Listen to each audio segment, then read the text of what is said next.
Board of Directors here at Praise Fellowship Ministries. I want to just give you a couple of brief instructions before we do our welcome. And so this is an event for the Eastmont community. It's for the people that live in this district, for the people who attend this church, who may not live in this district, but who also attend a church in the district. It's for you. It's not for the candidates. It's for you to become informed, to become enlightened, and to understand better, to be a better informed voter when we go to the polls on November 6th. So just a couple of housekeeping notes. When you came in, there were 3 things on each chair. The green card is for you to fill out so that we can stay in touch with you. And we want to connect with you because we believe that the church is not just a church. It's a vehicle for organizing people and for organizing change. Our history has shown that churches can affect change. So when you think of us as a church, don't think of the building, think of the people that are here. And so we're not trying to do anything other than to build our organization so that we can work with whoever the next candidate is or whoever the next elected official is.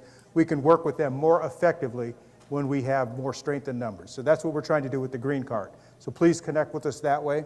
The yellow card is for questions. If you have questions that you would like to pose to the candidates, please fill out that card.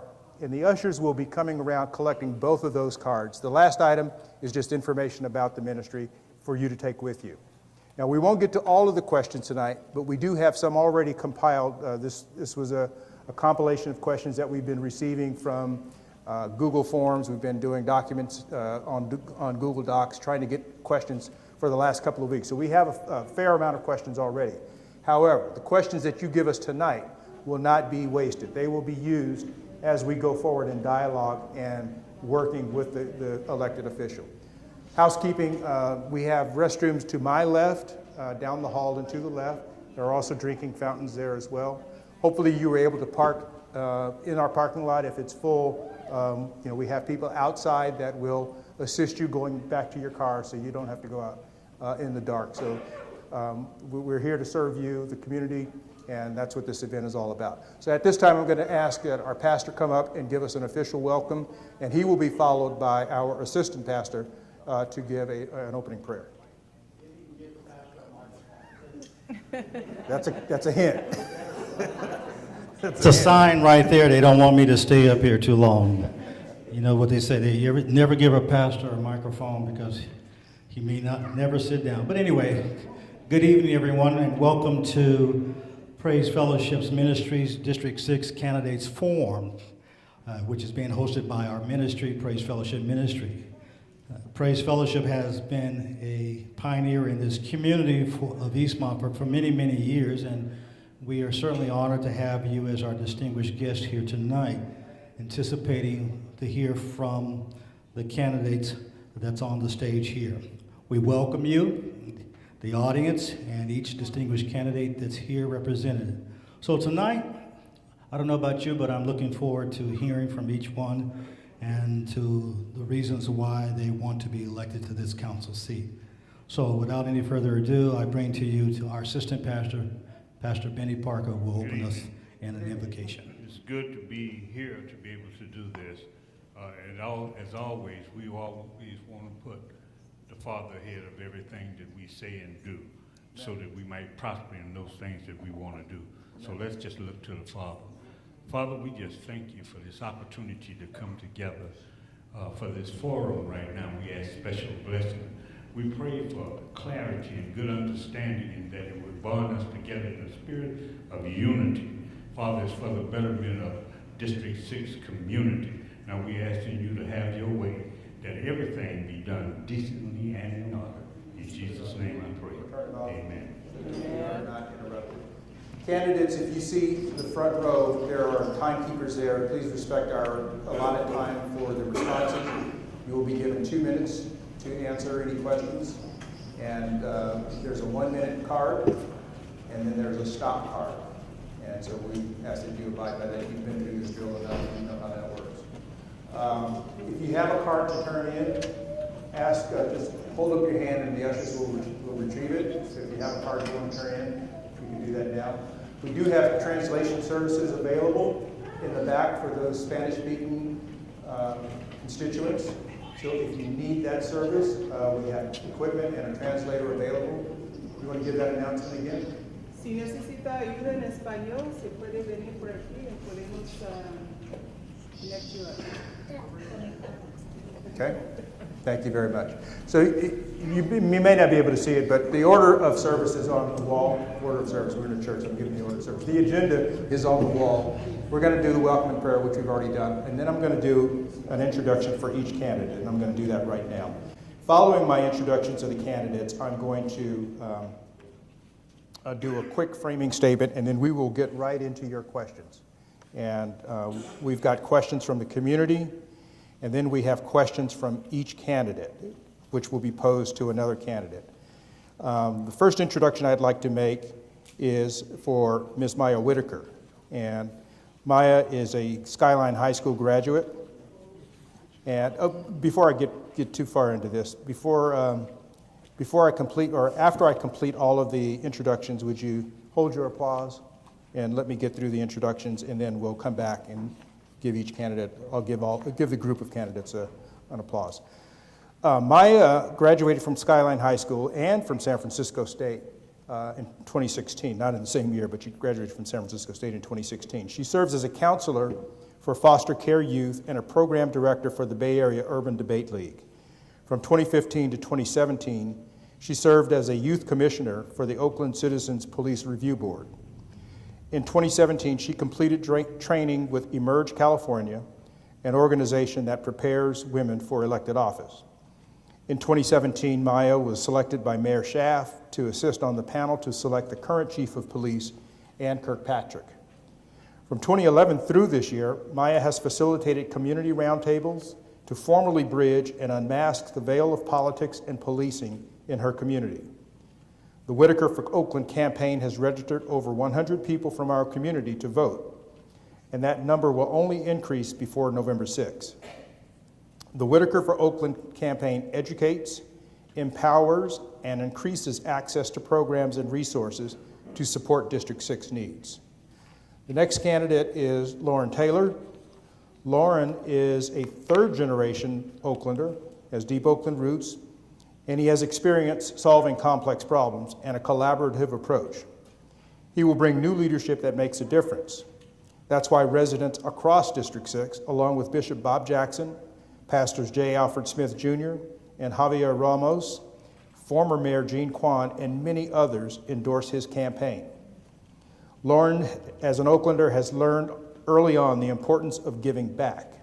He's dedicated his life to solving complex challenges, to help others, strengthening public schools, raising $4 million for homeless youth, and helping improve community police relations in Oakland and across the Bay. He's helped lead business, nonprofit, and government partnerships to increase opportunities for disadvantaged communities, helping low-income women start businesses and working to reduce diabetes and cancer rates in the Black community. Lauren will push for job training and neighborhood revitalization, ending the pushing and pricing out of Oaklanders by building and preserving affordable housing and aggressively fight to end homelessness. The next candidate is Marlo Rodriguez. Marlo is a first-generation Filipino-American immigrant. She is a long-term resident of East Oakland, living in the Flatlands with her domestic partner, Catherine. She is a proud member of the California Nurses Association and has worked as a registered nurse for over 27 years. She currently works at Kaiser Oakland in the interventional radiology department. Marlo performs the conscious sedation for the procedures. Marlo's life's work has revolved around serving others. Now she wants to serve our community as the next city council member representing us in District 6. The questions we have to answer tonight are these. In 16 years, are our streets any cleaner? Are our streets any safer? Has our community seen any growth and economic opportunity? Marlo will ensure that the growth of Oakland includes East Oakland. She has a servant heart and will make decisions based on intention, equity, and community in mind. Our next candidate is Natasha Middleton. Natasha is a proud mom and public safety professional with a focus on public policy. She's worked closely with our neighborhood crime prevention councils, managed multi-million-dollar projects to reduce crime, and delinquency among at-risk youth, served on the Measure Z Public Safety Commission, and co-organized a program to share healthy, home-prepared food with homeless people. Natasha's priorities include neighborhood safety, housing and homelessness, economic development and jobs, and community development, including after-school and tutoring programs. Natasha is the only candidate endorsed by Oakland's entire legislative delegation, State Senator Nancy Skinner and Assembly members Tony Thurman and Rob Bonta. She has earned more sole and #1 endorsements from labor units than any other candidate. Civil rights and justice leaders from Elaine Brown to Father Jason Lindeza have endorsed Natasha. Father Lindeza said, "Natasha Middleton is a compassionate, accomplished leader who will always prioritize the needs of the least among us." Unfortunately, our incumbent, Desley Brooks, is not with us tonight. She has sent in her place Tony Cook, but I will read her statement which she submitted. Desley Brooks says, "I'm running because I'm committed to the residents of District 6, passionate about advocating for your needs, and have the experience to get things done. You have become extensions of my family. I've watched your children grow up, met with you in your homes to fight bank foreclosures, developed food distribution, legal services, community cleanups, abandoned waste, demolition, and public safety programs. I've sought to build community through the concerts at Arroyo, my annual Christmas party, Thanksgiving giveaway, and Christmas tree lighting. I've improved parks, secured an additional $9 million for the renovation of Rainbow Recreation Center, facilitated the $25 million undergrounding project on MacArthur, and brought CVS and Walgreens to the district. I am passionate about pushing to get the best for the district and about championing your interests, not outside interests. I would be honored to have your first place vote November 6th. If I'm not #1, vote for me second or third."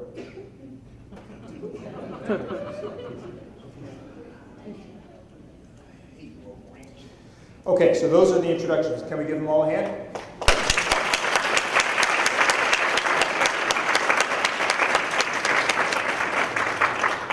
I am going to give a brief framing statement and then we'll start with the questions. Changes are always happening to us and around us. Sometimes they're fast and dramatic, sometimes slowly and more subtle, but changes are always occurring. My family moved to Eastmont in the early 60s, and changes were already happening. The automobile assembly plant, which anchored Eastmont, was closing and moving to Fremont.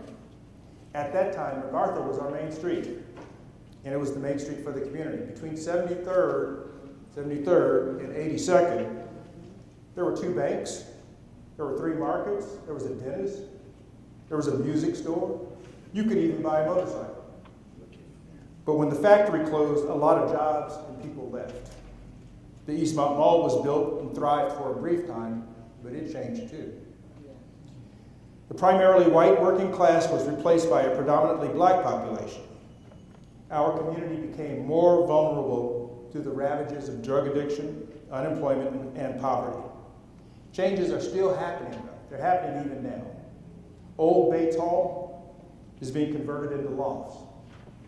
The old Ace Hardware store, which is long gone, is being replaced by a school in low-income housing. The question that many of us have is when these changes come, and they will be coming, will current residents benefit from them?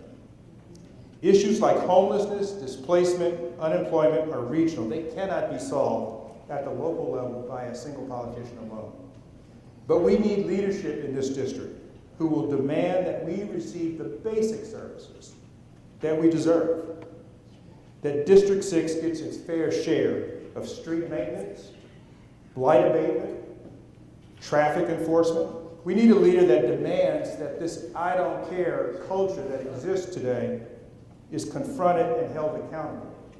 If you search for Oakland on YouTube, you will find the glorification of lawlessness through the videos that are being posted where our city is being taken over on weekends by out-of-towners who come to Oakland to create mayhem and sideshows. And our city officials seem powerless to do anything about it. And it's also perpetuated in our own residents. It's not just out-of-towners. On any given day, you can stand out here on this corner of 77th and MacArthur and watch cars blow through the stop sign, which this church fought to get out there. And they will blow through that stop sign at obscene rates of speed. At any other time, you might see motorcycles or other vehicles driving on any side of the street that they decide to drive on, and with no regard to public safety. Our streets are dirty, and it seems that no one cares. But I know that people care. You care because you came tonight. You wouldn't be here if you didn't. So let's hear from the candidates, and let's choose a leader on November 6th who will partner with us, this community, to deal with these concerns. Not just for those who are coming to live in East Oakland, but also for those who are here today. So let's start with the questions. The format of the questions, I will ask the questions, and we'll go in reverse alphabetical order, which I believe we're all arranged in. So we'll start with Maya Whitaker, and the first question to be asked is an economic development environment question.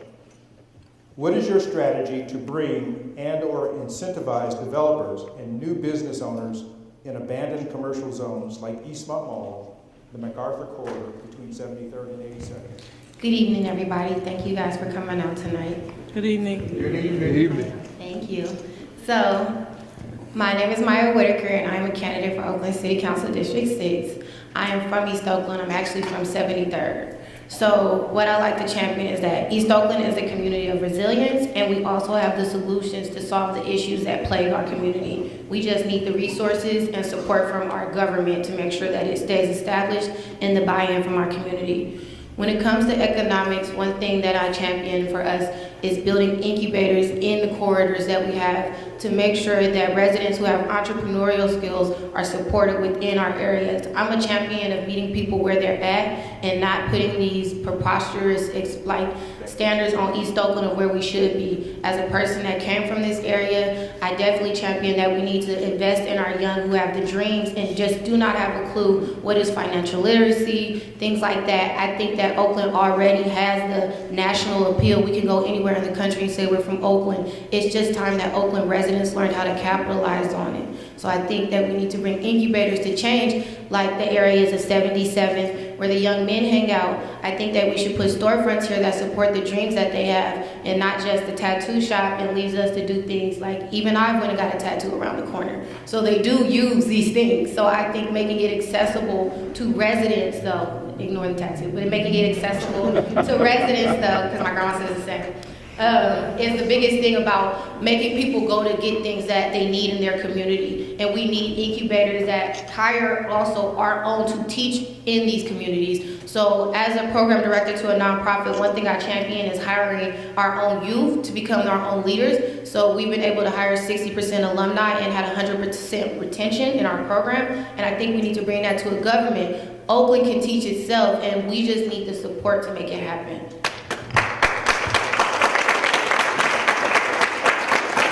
Thank you, Ms. Whitaker. Mr. Taylor, same question. Absolutely. Good evening. It's great to see everybody. Thank you for coming out. I am excited about what we can do together. So this question around economic development strikes a chord with me. I have spent a lot of my time helping build economic activity, working with low-income women in Africa, helping them build businesses, startup entrepreneurs here in not too far from Silicon Valley, and nonprofit leaders here in Oakland. And so I am excited about the opportunity to help move our district forward and build the businesses that we deserve. So the first part of addressing this issue to me is we need to have a shared vision of what we want and what we need for our community. So I think Proverbs 29 says, where there's no vision, the people perish. And unfortunately, we are not doing that well here in District 6. We have a vision, there's a strategy for Oakland. When you look at the map, unfortunately that passes over District 6. District 6 does not have the development that we're seeing downtown, uptown, and elsewhere. And so we need to make sure that all Oaklanders, especially our leaders, recognize that unless District 6 thrives, Oakland is not going to thrive. So when I look at the three things that I'm going to that I want to focus on. Once we have that vision, we need to make sure that we invite people to actually deliver against our vision. So that means that if we say we need a grocery store, we're actually targeting those to come and provide that grocery store. When we have a bank, the only bank in our district that is closing in December, when we recognize that we're basically cutting the knees off of our financial development, we need to target a community bank or another bank and pulling them in. We have a lot of assets here in District 6. We've got people, talented people. We've got the land. We've got amazing culture that we can build on. We need to target there. Looks like I'm running out of time. So incubating new businesses, attracting those that have our values are other aspects that I look forward to as well. Thank you, Mr. Taylor. Ms. Rodriguez, same question? Yes, hi. Good evening, everyone. Thank you for having us here tonight. I believe in our community, and I know that we can do better with development. We have a lot of potential in East Oakland, as we have a lot of storefronts that are empty. The first thing I would do is engage with the community to find out our needs. And I know that a lot of people are looking for a grocery store. That would be my number one priority as a city council member, is to bring a grocery store to the district. Would also engage with the businesses to find out what their needs are and how to meet those needs. I have already brought a medical clinic to the new Walgreens development at 55th, at Seminary at Foothill. There's a new Walgreens development, and I engaged with a woman who was talking about opening a medical clinic. I asked her to look at East Oakland. She said, I live in San Leandro. Why would I put it in East Oakland? I said, because you need to put the medical clinic where it would be most impactful. And East Oakland is very much in need of a medical clinic. So I was able to steer her to look at the new development center, and she liked it, and she toured it, and the developer let me know that she signed the lease. So a medical clinic is coming in, and I also engaged with several banks to look at the development, as Wells Fargo has pulled out of the lease when they did a crime report. So I asked Bank of America to look at that area, and they decided not to, as Lauren said, they are closing a branch, and they're putting a Bank of America ATM at the new development. So I would engage with the businesses to find out their needs, and I know that we can grow businesses in that area. A couple of things that I would do is offer low interest loans to new businesses, tax incentives for the new developers to develop in our community, and use public funds to subsidize those developments, such as the grocery store. Ms. Middleton, same question? Thank you. I want to thank Praise Fellowship Ministries for hosting tonight, and it's a testament to how many people are in this room, how important it is for you to be invested in your next leader for District 6. As far as the question around economic development, environment, it's important to reopen lines of communication with District 6 members, which includes community members, businesses, other stakeholders, churches, etc. Part of that would help in driving the economic development in District 6 and beyond.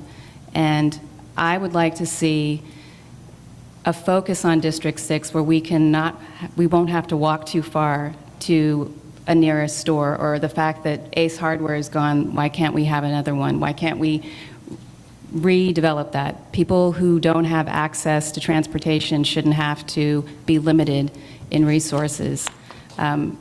District 6 has a lot of opportunities, but at the same time, there are a lot of blighted storefronts and empty parcels that we need to fill. You mentioned Eastmont Mall, and I've walked inside, outside, and the one thing that's haunting is the empty parking lot. The area is underoccupied. We need to fill that. It should be a thriving area. I know at one point there used to be a theater.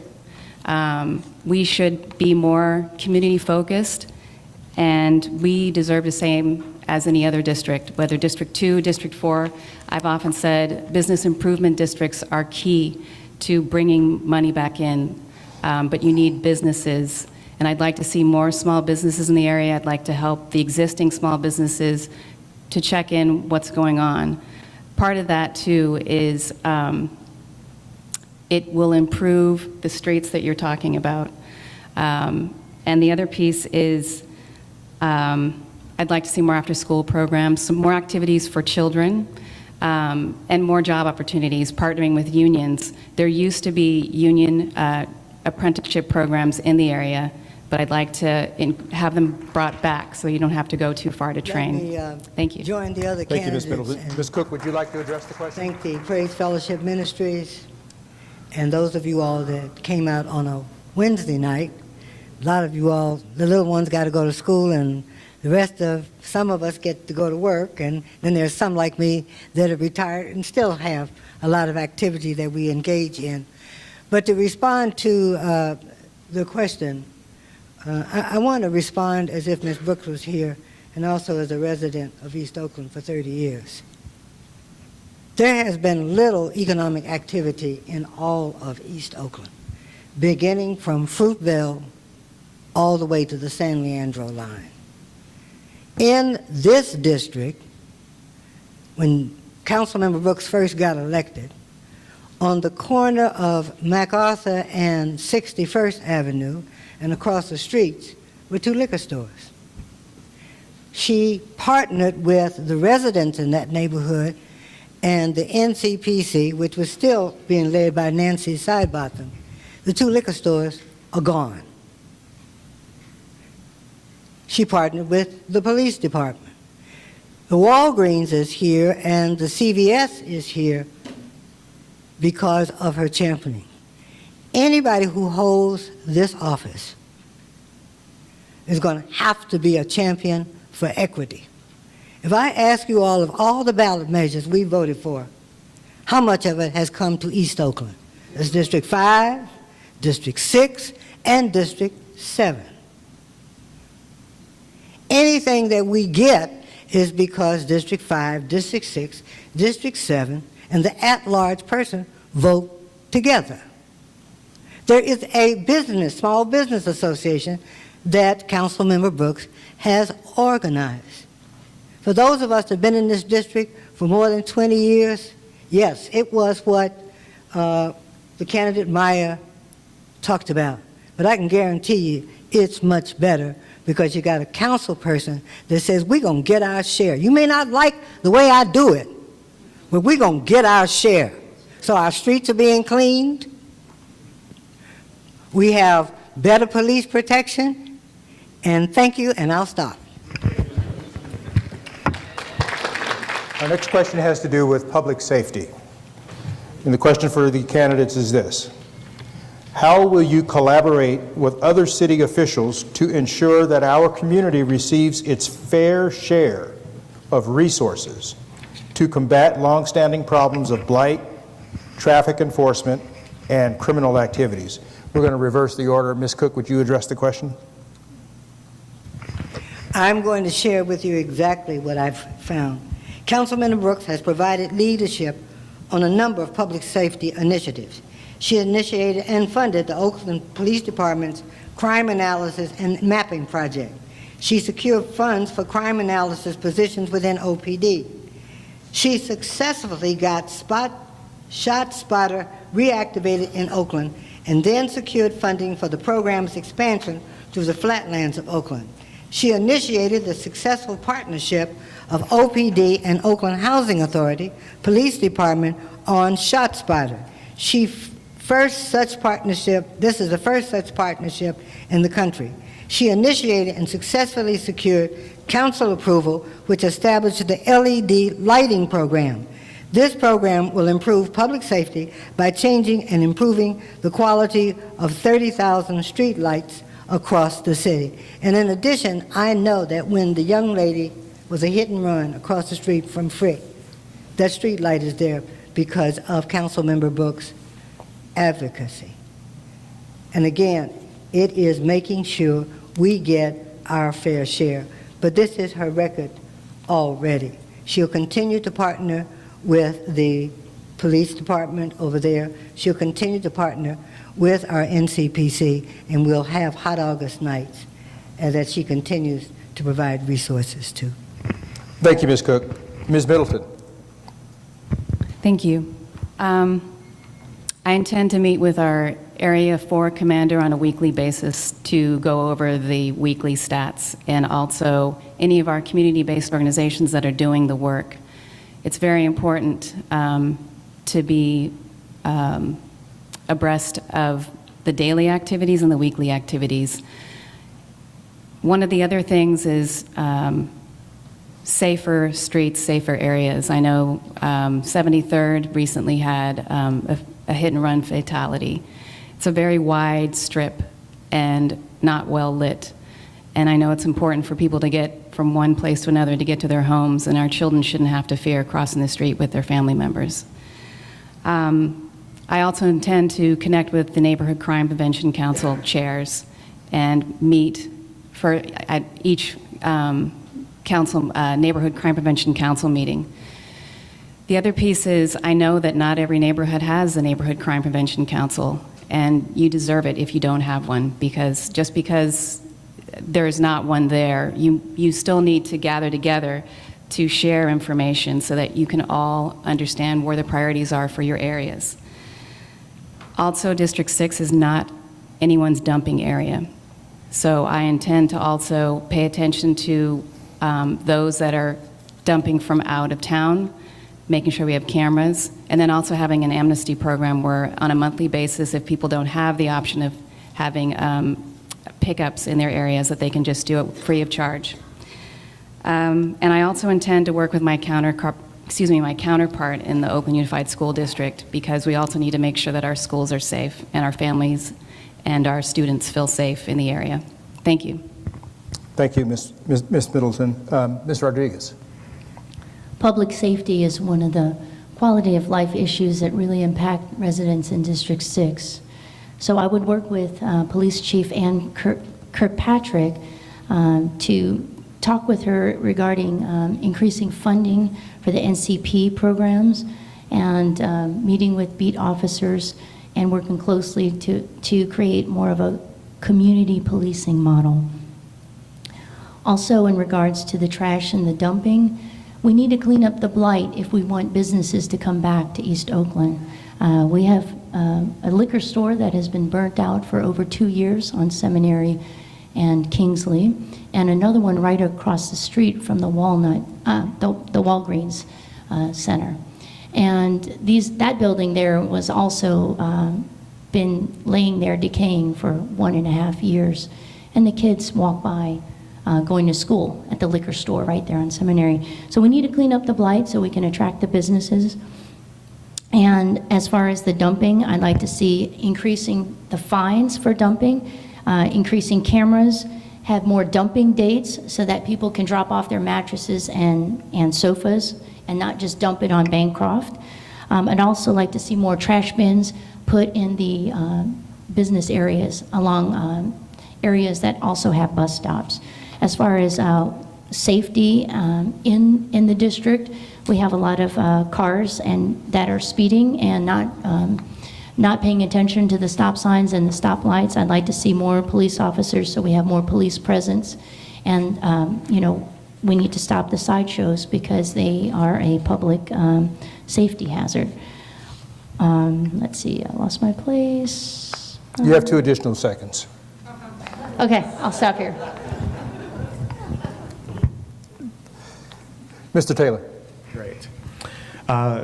So I'd like to start with just acknowledging that I believe that Ms. Cook is right. Equity is an important thing for us to focus on here, and I am extremely proud of my record on equity. As a board member of the 100 Black Men organization, I helped to start the 100 Black Men Community School, focused on addressing the black male achievement gap and addressing that. Working with the 100, we also passed the 100 for Life resolution to strengthen the relationship between law enforcement and the community. Served as the board on the West Oakland Health Council, an organization focused on addressing the health disparities for black and brown individuals, and underinsured, uninsured, as well as PTA president at my kid's school, making sure that we do add an equity position in that role. So wanted to start there. Equity is absolutely important and something critical to me. As far as partnering with those city officials to make sure we get our service relative to public safety. 4 key groups that I see needing to partner with: 1, the city auditor; 2, the NCPCs, the community and community resource officers; 3, obviously OPD and the police department; and 4, nonprofit and community organizations that have a strong role or are already doing a good job strengthening, I would say, programs that support our youth, keeping them on the right path and helping to address crime before it even becomes a reality. So as far as the city auditor, absolutely critical, because as city council members, we are not able to hold folks accountable unless we have visibility into what's actually happening on the ground. And we need to be able to look in and know what are the reports, how much time is being served in District 6, what is really going on, and we have to hold everyone accountable to providing that transparency and then making that transparency to the public as well. As far as the NCPCs, the community organizations, community policing is absolutely critical. We need to make sure that we are empowering our communities on the ground in order to serve. And I think the others we've already addressed, and I'm out of time. Thank you. Thank you, Mr. Taylor. Ms. Whitaker. Solutions on public safety when it comes to East Oakland should come from the most impacted communities and work outside and continue to work outside, meaning like a ripple in a pond. I say this, that when I graduated from Skyline in 2009, the following year, 7 of my friends were killed to gun violence in East Oakland. Nobody has the solutions for the public safety issues happening in Oakland better than the people most impacted by it. So I want to uplift and champion those people's voices who we acknowledge as being outside but need to be educated and brought into these forums to understand about the changing Oakland they're too going to inhabit, like myself. So I want to champion that. I will constantly engage with my residents. As a person who's lived in East Oakland my entire life, one thing that we always say is that we continuously get forgot about. We get used for our voice, we get used for our power when we rally and organize, but we get forgot about on the day-to-day and quality of life issues. I'm raising a 5-year-old boy who I continue to scout in his corner. But I'm really concerned about the East Oakland he's going to get used to growing up with the trash, homelessness, crime, and let's keep in mind he's a 5-year-old black male. I started burying my friends at 16. So I think that second, when it comes to blight in our area, we need organized pickup areas that are regularly dumped. We already see the trash that is already placed frequently in the flatlands and areas, and we just need it to be right now for a quality of life issue continuously dumped, and then you could be enforcing. But I think if we had community buy-in as well, that will also enhance the ability of our community feeling like somebody was caring more than I got to snitch to get the trash out. No, I'm snitching because they're not supposed to be over here and we clean up our trash every week, and this is an outsider, and this is how we hold our community accountable. So I think we need that. When it comes to OPD, I'm sorry because time is, when it comes to OPD, I think we need restorative justice programs. I think we need reentry programs. I think we need to bolster that OPD. There's a program at Merritt College that promotes residents from Oakland to become their own officers. I think that our community needs to know that there's more jobs than just being an officer. We need to get in government and local policy, anything. We need to push our people to be in these buildings making the decisions. Okay, the next question is in the area of housing. What are your strategies to increase assistance to home buyers who are less susceptible to displacement and the effects of gentrification than renters? And we'll start with Ms. Whitaker. I can repeat the question if necessary.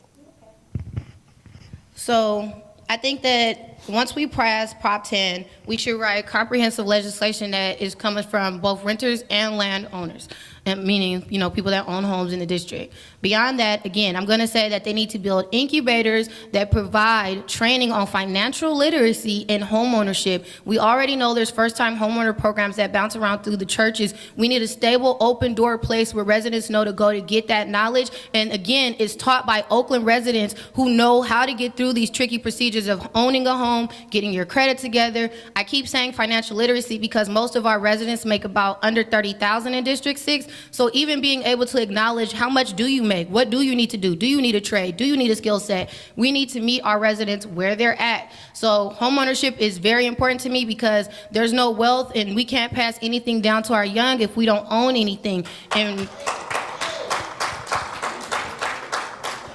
So as a young person from East Oakland, I think that the solutions I'm championing are very feasible. It's not going to take a lot of people coming from outside. This is something that could be opened up right there next to the market where all the boys hanging out at. Because we're standing out there now doing voter registration, and we've registered over 20 people just on that corner alone. So your community is interested and dedicated to the change. They're just not talking to us and investing directly where we're at. So I think that we need to put home ownership incubators that champion and get the information directly out to our community, meaning that you're at these forums late at night, you're on the corner doing those pop-ups, getting the attention. It's not enough to tell them that I just put it at City Hall. Our residents don't go to City Hall. We're working 2 or 3 jobs just to stay afloat. That's not real.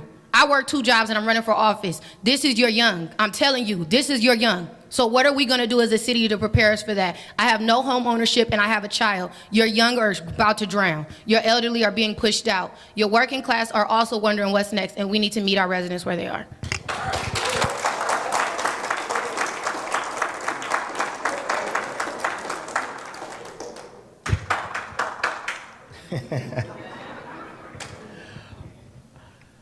All right, as far as, okay, so the question around how do we help home buyers and help them out? Number one is education. Absolutely, we need to make sure that we have enough knowledge and insight, not just on the singular traditional path of purchasing a home, but there are a lot of nuances, tricks, other mechanics that other communities take advantage of that we aren't within our community. And so making sure that that's we're aware of that. So things like Prop 39, what does that actually allow us to do in terms of maintaining intergenerational wealth? How do we work through some of the techniques around the seller financing? If we have a lot of homes that are owned by our older residents who may be willing to help finance, help support someone in the community to take advantage of their home as opposed and sort of acquire a home as opposed to others who don't reflect the community that they want to create. So working with home buyers as well as sellers in order to do that.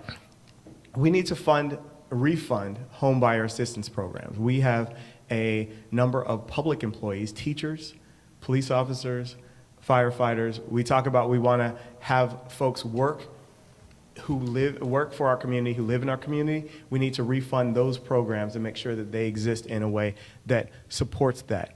So many city officials and teachers that I speak to are forced to live much farther out than they would like to and would love to live in the city. So we need to work on that. Other policies that penalize speculative investment. So we have folks come in just to flip properties, make a margin, and raise our home prices super high. We should have an extra tax that's on those who only hold on to properties for less than 2 years, to discourage them from doing that, simply to raise our prices and make a buck.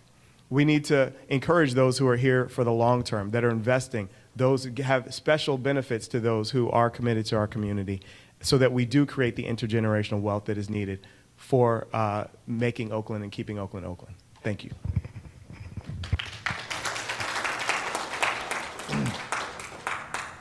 Home ownership builds community.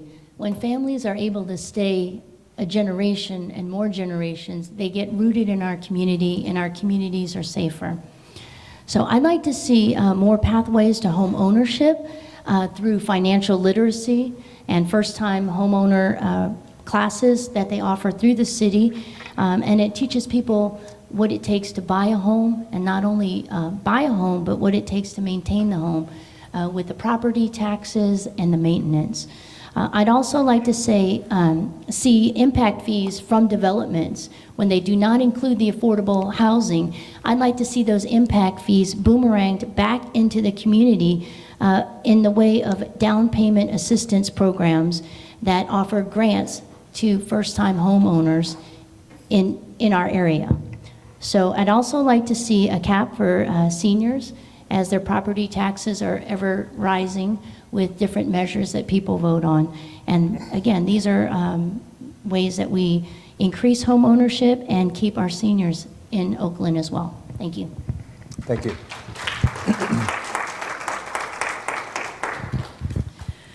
When we talk about housing, I'm also keeping in mind that homelessness is also around the corner, and that we need to protect people to make sure that they stay in their homes. And also rental protections. Sometimes people are subjected to 20 to 50% increases to rents that are unreachable, and they're forced out, and they're either living in cars or couch surfing, or worse, living in a tent. And we need to protect people by working with organizations like Just Cause and East Bay Housing Organization, and also work with our county organization as well. There's money that's coming down from the state and going through the county, and also dedicated money to the city, which covers protections for housing. And obviously your council member would need to work together to make sure that we are able to find out where our residents in District 6, where they need the help. So part of that is including supporting our seniors to make sure that they're not in upside down loans, that they have a place to stay. Students are also at risk. They cannot afford certain rents. Some students are even sleeping on campus. The other piece is the challenge of jobs, livable wage jobs, so that they can afford to live in Oakland.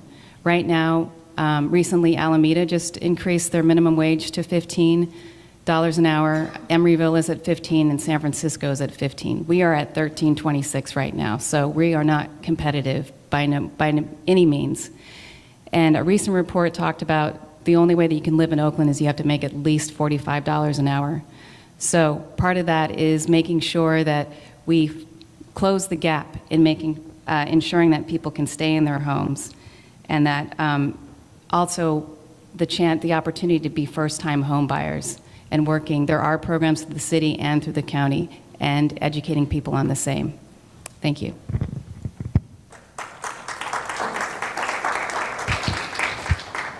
Home ownership requires a comprehensive approach. Councilmember Brooks believes that we must become vocal about Hire Oakland first. There is a Hire Oakland policy. There is Hire Oakland legislation. But there is namby-pamby support for Hire Oakland first. It's not enough to just provide housing, to provide affordable housing. For Prop 10 to pass and give the local areas some clout to develop local legislation so the rents don't go out. If you hire everybody else but Oakland, if you contract with everybody else but Oaklanders, several of my colleagues at the Mills debate referenced the Race and Equity report. We have a Race and Equity department because of Councilmember Brooks. It said very clearly that since the majority of District 6 are people of color, we get the least jobs, get the least pay rate, and last to be hired, and last to be contracted with. I challenge my colleagues to say that they will champion Hire Oakland first, and that means the unions too. Building and trades, the reason that Councilmember Brooks is at odds with them is because they won't hire us.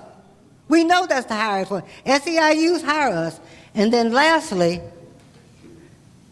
Councilmember Brooks believes that for seniors like us who own property, they put a measure in every one of these initiatives about seniors are exempt.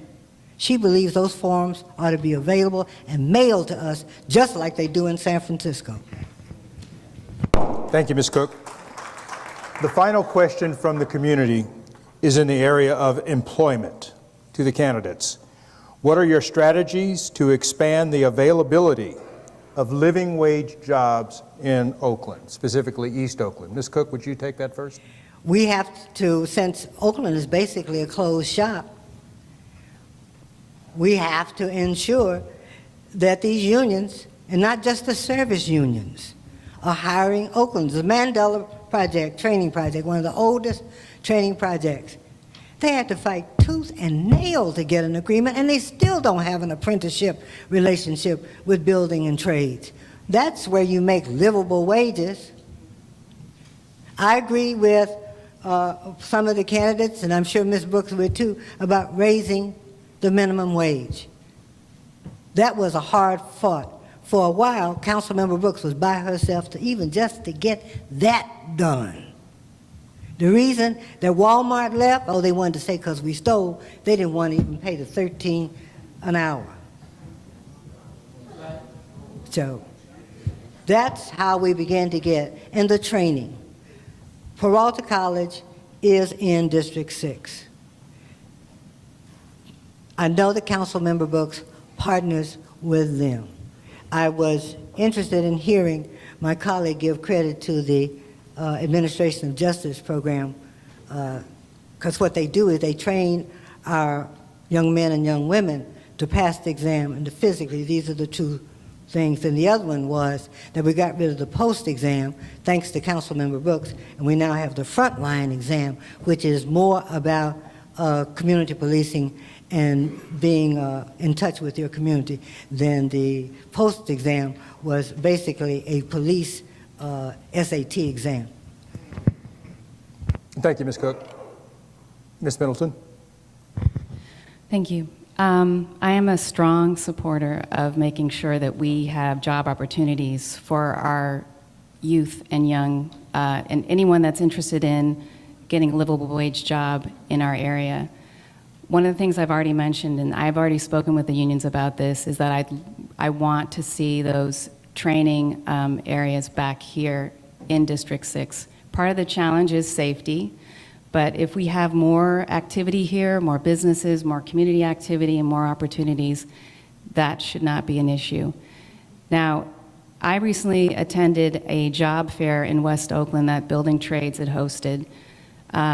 Iron workers were there, sheet metal workers, operating engineers, carpenters, all recruiting in West Oakland, looking for folks like us. The same will happen on this end, and they also work with Cypress Mandela, which is a pre-apprenticeship program that's in District 6. So there are opportunities. There is an architecture and construction academy at Fremont High School. Now I know that's not in our district, but there will be another academy opening up in Skyline. So not every student wants to go to college, but at the same time, there's an opportunity to learn a trade. But you can also do both. You can learn math through carpentry, and you can decide to become an architect or an engineer after dealing with a trade. So there are several tracks and there are several opportunities, and I want to support that, and I know that our students want to expand. I know my son was able to do a woodshop class at Montera Middle School. Now, every school should have that opportunity at OUSD. So I'd like to see more of that and be highly supportive of it. And we deserve that, and that would be an entryway for livable wage jobs. Thank you. Thank you. Correct me if I'm wrong, but from what I read, Councilmember Brooks actually passed the Oak Knoll project without community benefits, without benefits for union members. So, well... Okay, this is your time, Ms. Rodriguez. Yeah, Please so use it. she passed that without community benefits and union requirements. So I am a union member. I have benefited from living wages as a union member, and I will protect union members and make sure that community benefits are passed when it comes to public land for sale or for lease, okay? We also need to increase the training for the Cypress Mandela Training Center that's located on 66th Avenue for the trades to see more union jobs so that we can expand people making living wage jobs, not minimum wage. Minimum wage is not keeping people here in Oakland. So I'd also like to see a computer center here in District 6 so we could train and empower our youth and teach them coding. And I've also talked to Kaiser Permanente about putting a potential clinic here in East Oakland, because Kaiser creates jobs that are multi-tier, from all the way from PhDs to doctors, and then they also tend to pay higher with very good wages. So I'd like to see more companies like Kaiser with multi-tier level jobs, with multiple level training and higher salaries. Thank you.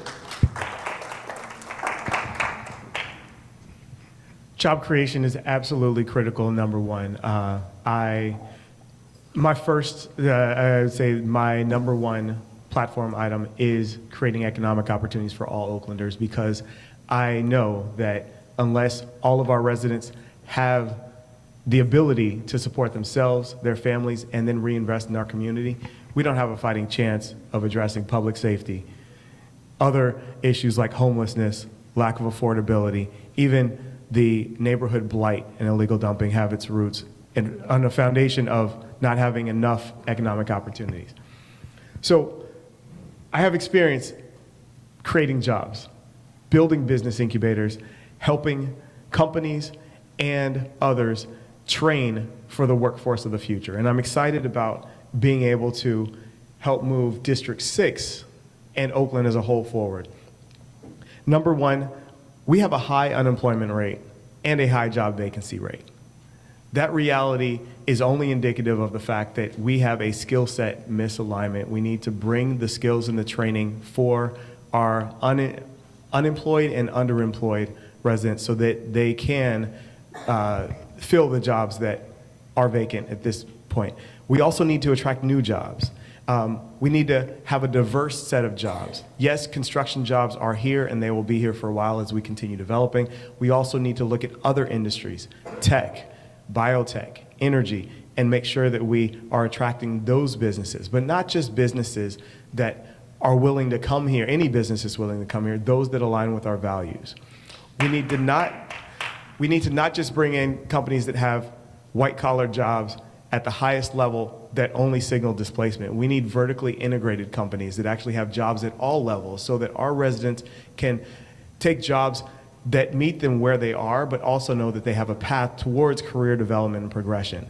Yes, we need Hire Oakland first, and I am excited about fighting for that. I'm excited about being part of the Healthy Havens Court Collaborative, where we are creating business incubators today and running some companies through our pilot, and making sure that we do attract those businesses that align to that vision I spoke about earlier. Thank you, Mr. Taylor.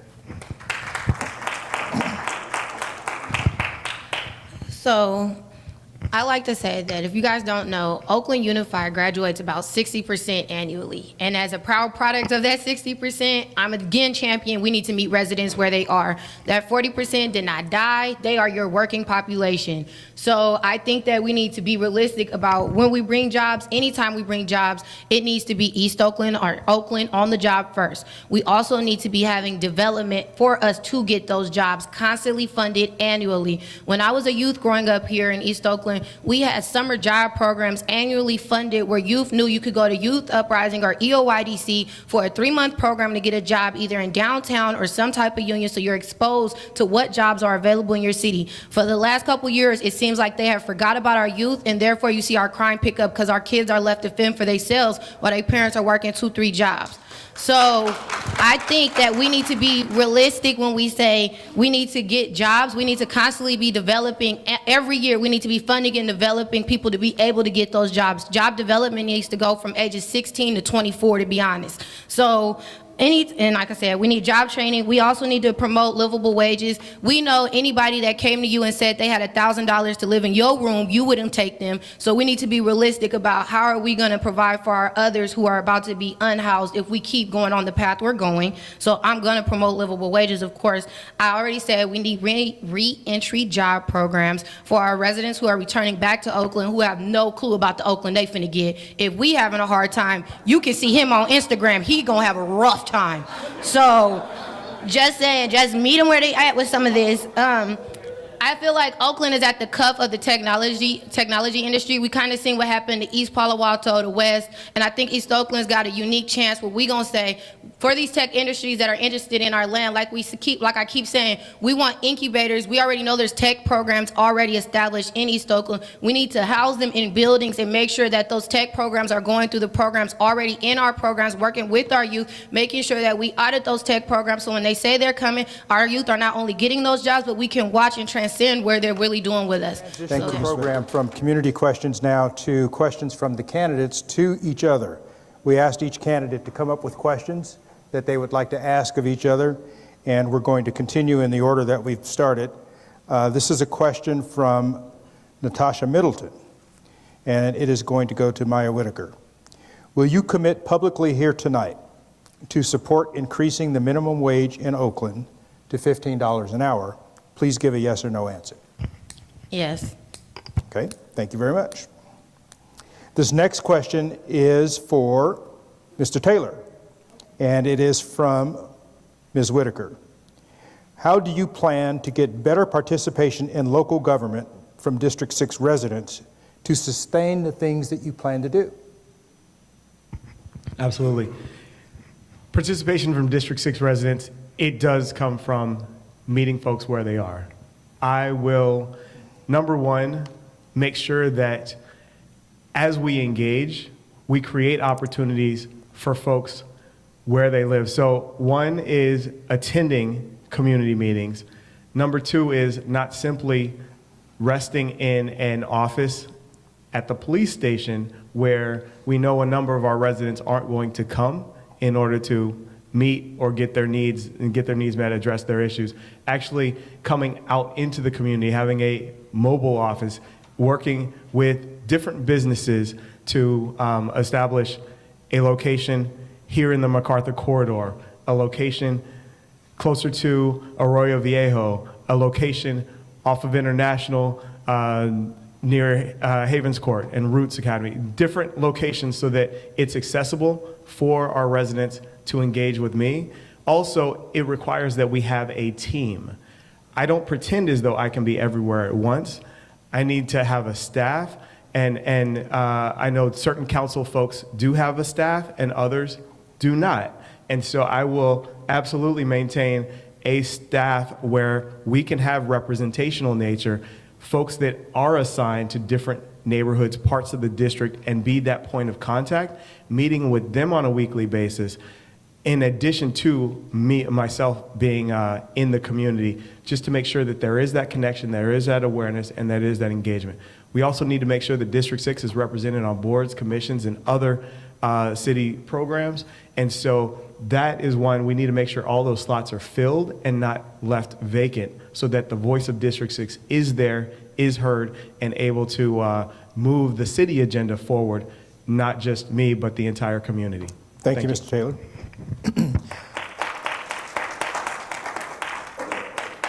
Let's see, the next question is for Ms. Rodriguez, and it comes from Mr. Taylor. What are your two biggest weaknesses that you will have to overcome to be successful if you are elected in the next 4 years? My two biggest weaknesses? Your two biggest weaknesses.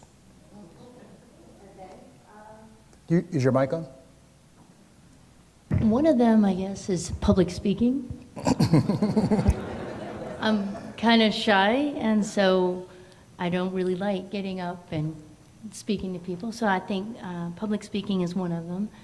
And let's see, another one, weakness in regard to what again? The job. To the position of councilperson, I would assume, yes. I can read the question again. What are your two biggest weaknesses that you will have to overcome to be successful in the next 4 years? So in performance of your role as a councilperson. That's a really good question, Lauren. Okay, one is public speaking, and the other weakness is, again, not being an incumbent, just learning the ground game and learning the ins and outs of the job so that I can be effective. Thank you.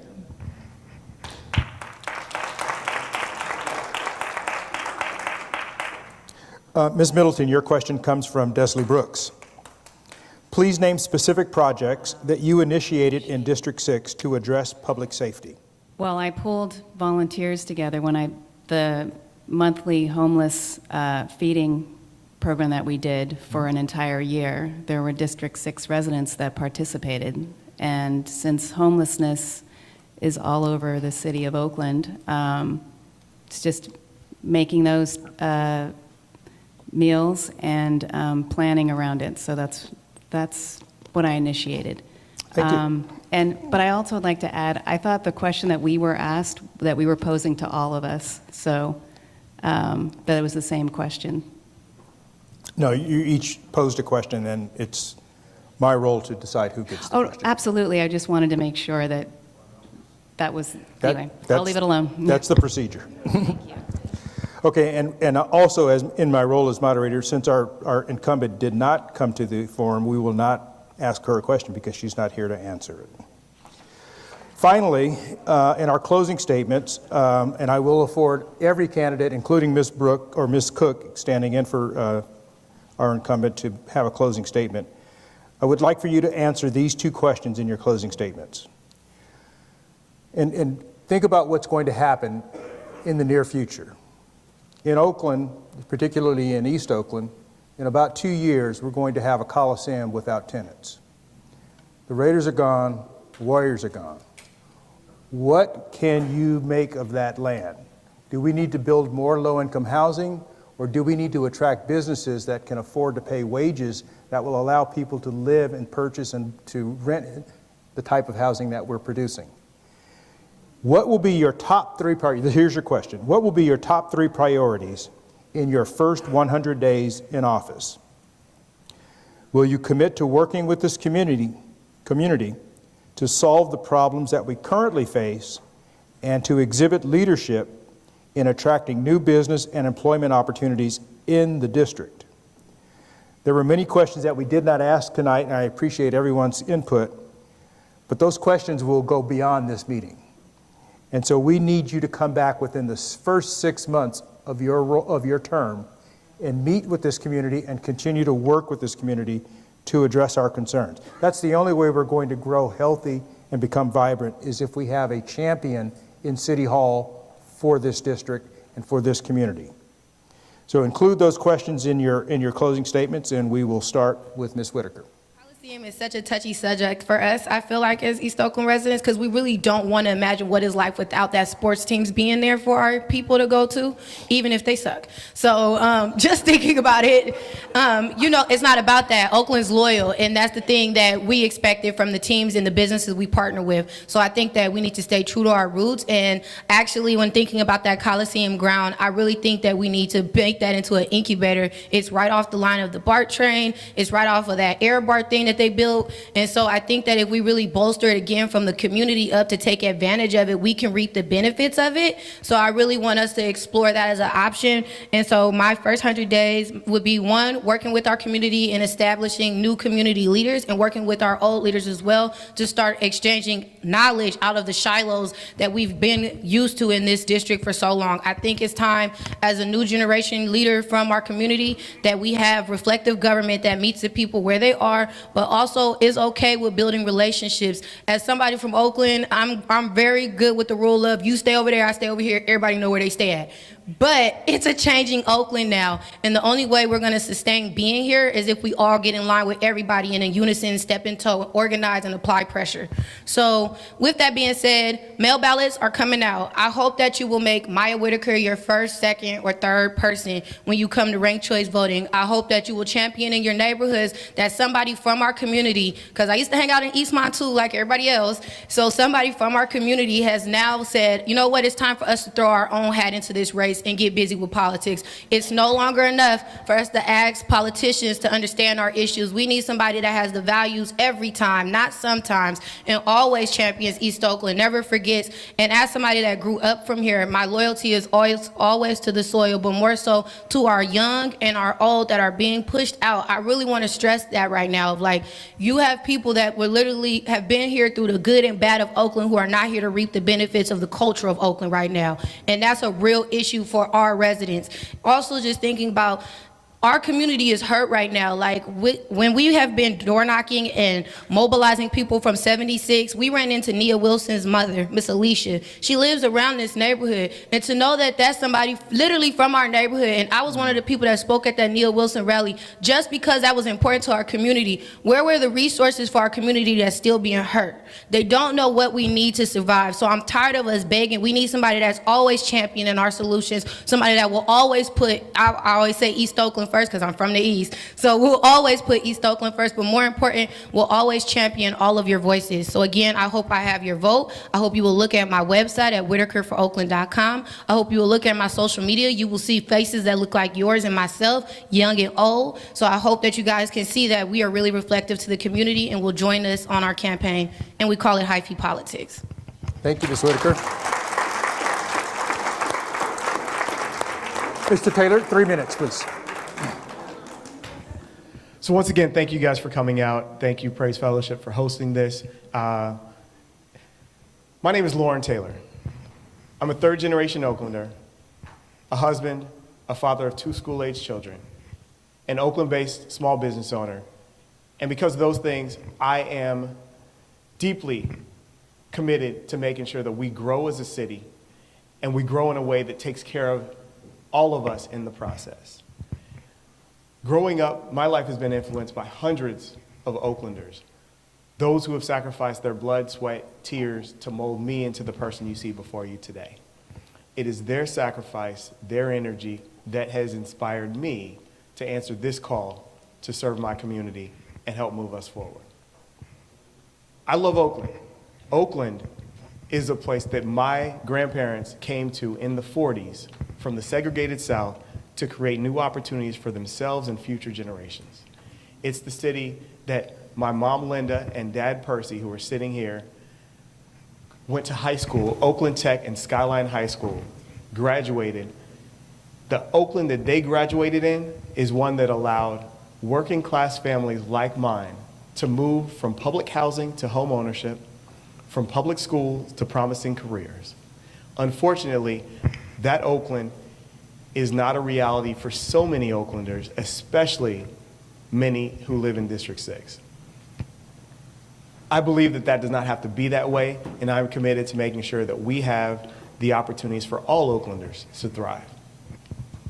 I am a professional problem solver, a biomedical engineer turned management consultant, been helping companies, large and small, nonprofit and for-profit, solve their most complex challenges, how they better innovate, how they operate, and how they have a bigger, more lasting impact on our community. I look forward to bringing those same skills, experiences, insights to help our city move forward. So addressing the questions that were asked, Coliseum, absolutely, what I bleed silver and black, everything Oakland. When I went to school on the East Coast, everybody knew I was from Oakland before they even met me because that was what I did. I repped my town.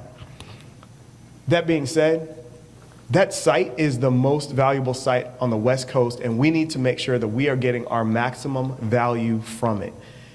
We need to move forward quickly and create the economic vitality that we need so that we can reinvest in our community. Ideally, we would have the A's there, but if not, let's move forward quickly so that we start to see the benefits from that property. The fact that it is right along BART, major transportation hub, BART, Amtrak, major international airport. We've got the people here to make it viable. We've got the culture to make it much more viable.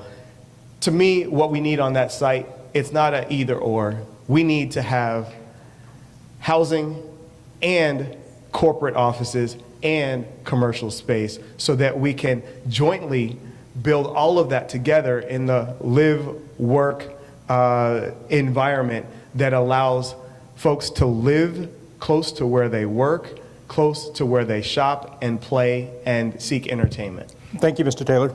Thank you. All right. To answer the question about the Coliseum land, I'd like to see a model that was proposed similar to what the former mayor had proposed. Coliseum City as a model that could support several sports teams, retail, hotel, commercial space, which also creates jobs, entertainment, like a movie theater, and affordable housing on the project, as it is close to the BART. Okay. So, again, I am running for city council because I want to make an impact on our community. I'm deeply committed to building community, and the first thing that I would do would be to create a diverse staff, and I would have a Spanish-speaking member, as we have a lot of Hispanics in our community, and I am also practicing my Spanish. I'd also like to see the programs continue, so I would meet with the incumbent to find out the needs, the current programs that are helping our most vulnerable residents, as well as meeting with the other candidates to champion any of their other ideas that are important to our community. This job is about serving our community and getting back to basic governance, not creating new departments and speaking at Harvard. Residents are tired of the garbage in our streets, the lack of police response to community calls, and having to leave the area to go to the bank, buy groceries, and do any kind of business transaction.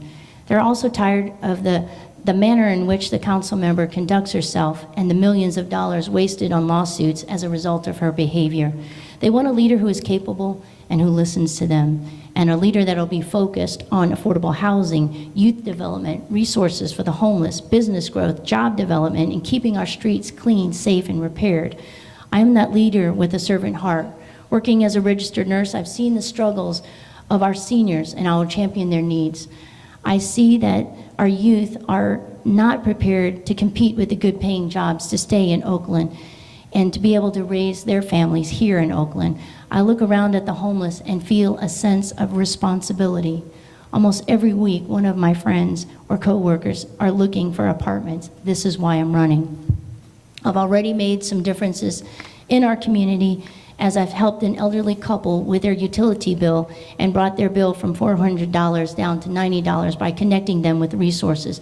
I've also brought a medical clinic to the new Walgreens development, as well as an ATM lease. I've engaged with the Bancroft Senior Center at 55th and Foothill and got a bus bench put in for them. I called AC Transit, and that bus bench is put on order, and I've also got the crosswalk changed, because they told me they could not get across the street safely as they are using wheelchairs, walkers, and canes. As neighbors, we have an opportunity and a responsibility to choose a new leader and chart a new direction for East Oakland. I will be that leader that ensures the growth of Oakland that includes East Oakland. As a grassroots candidate, I have not taken many large donations from companies. Every donation is from people that I've met and talked with that believe in my integrity, vision, and plan. Each decision I make, it will be with intention, community, and equity in mind. I will work for positive outcomes for youth and our families here in our district. I humbly ask for your #1 vote on November 6th, and please rank your second and third votes also. I have also endorsed Natasha Middleton and Maya Whitaker. Please vote for the three of us. We are united to uplift, heal, and empower our community. Thank you. My name is Marlo Rodriguez. Thank you.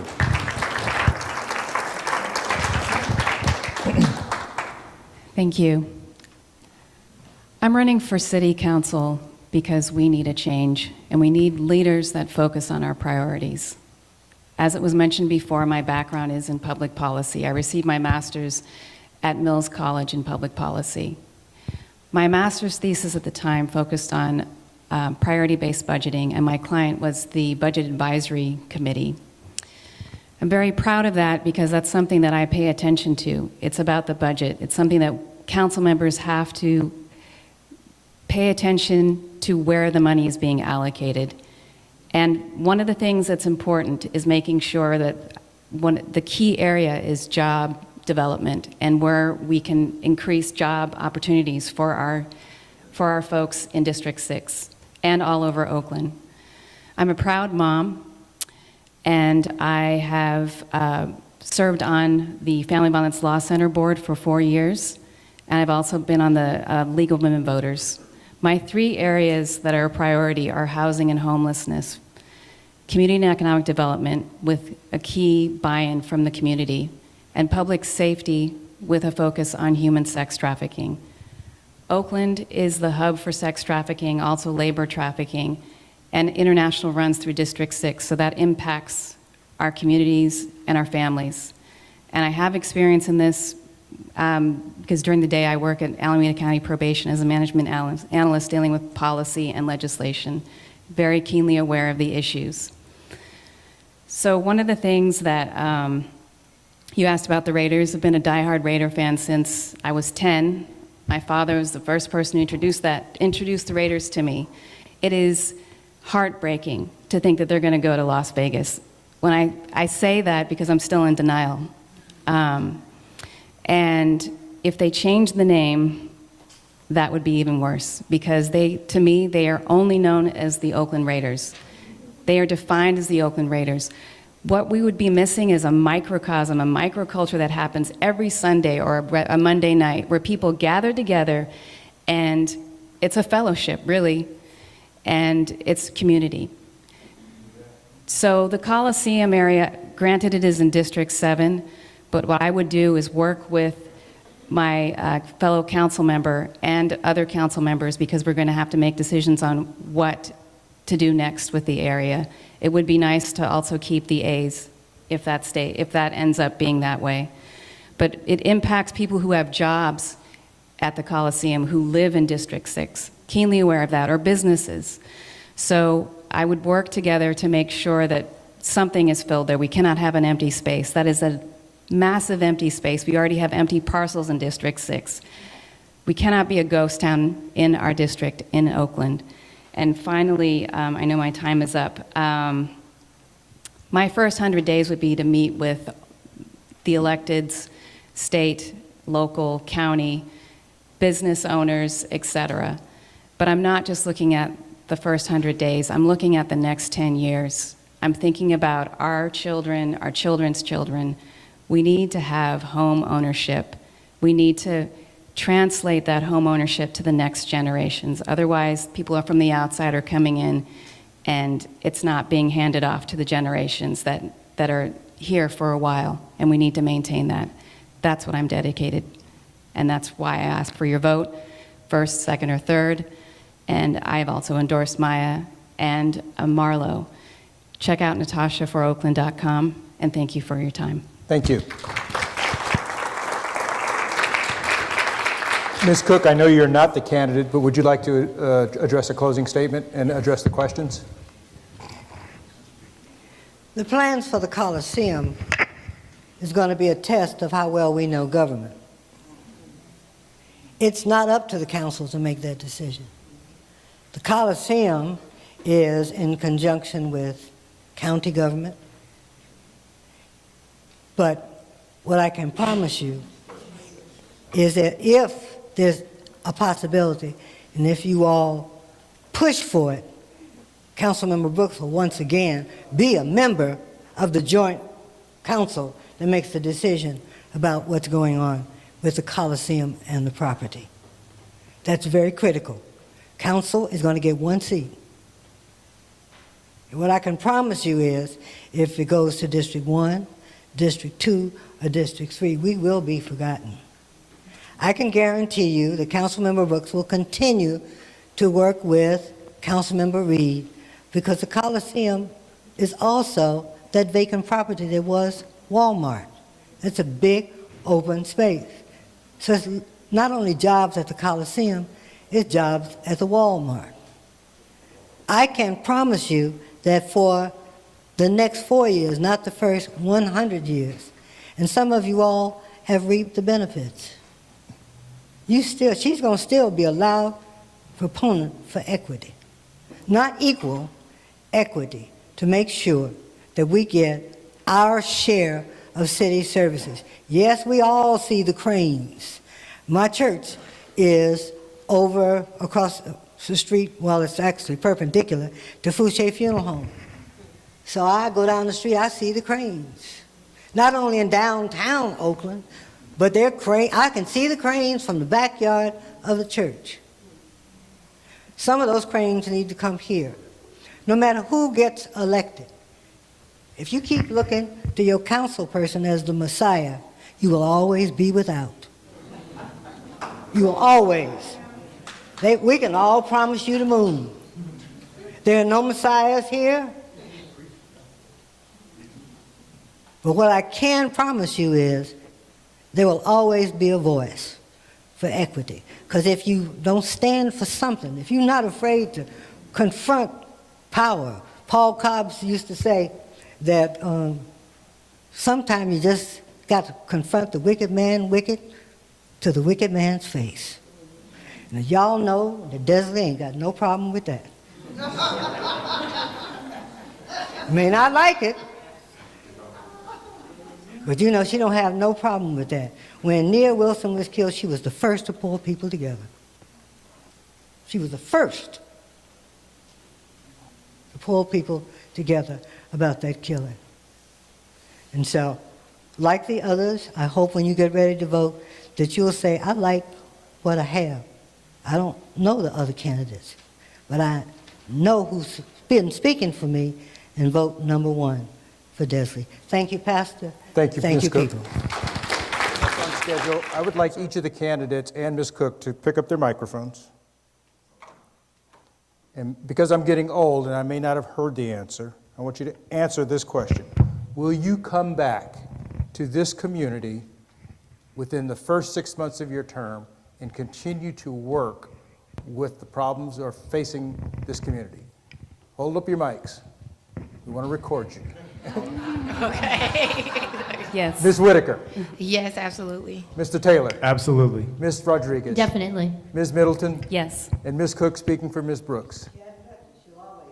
We want to thank each of our candidates for giving us their dedication for coming out tonight. We appreciate the event. Before they leave, though, I want to say one more thing before we leave, and that is that this community and this church is committed. We've been here since 1985. We will be here. And whoever is elected, we would like all of these leaders, and each of you are leaders in this district. We invite you and we encourage you, whether you win or not, to continue to work with this city, work with this community, and be in leadership in improving the city of Oakland. Thank you again. I would also like to thank Praise Fellowship family, the Eastmont community, the Area 30Y, NCPC, and all of you for coming out tonight. Good evening.